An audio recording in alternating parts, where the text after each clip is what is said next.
As we're looking at life insurance, we're going to see that there's a couple of different skills that we're going to use.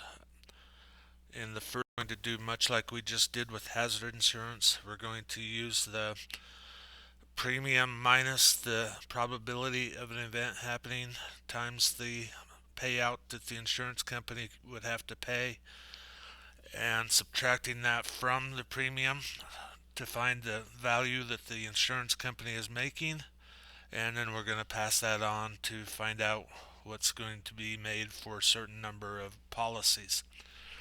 And that's pretty much straightforward like we just did in the hazard. In this portion, we're going to be working backwards. We're going to try to find out what the premium needs to be in order for an insurance company to make a certain amount. So we want our expected value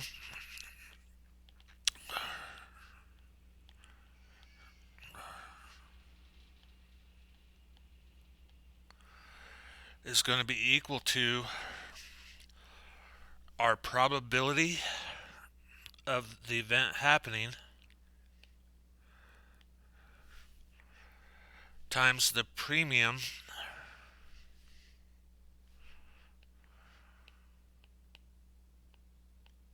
and we don't know the premium, that's what we're going to be solving for, times the premium minus the payout.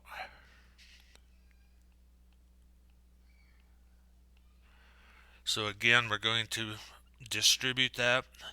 So we'll have premium minus a number that's going to be smaller than the payout. And then we're going to have the opposite probability, the probability of not paying. So we're going to take 1 minus the probability, and we're going to multiply that by the premium.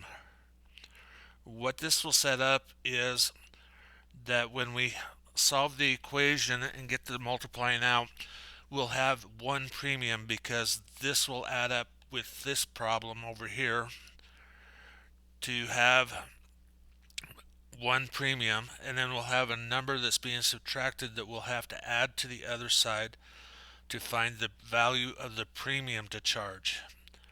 So again, working backwards, I'm hoping that that came out the way it looks, and we'll go from there.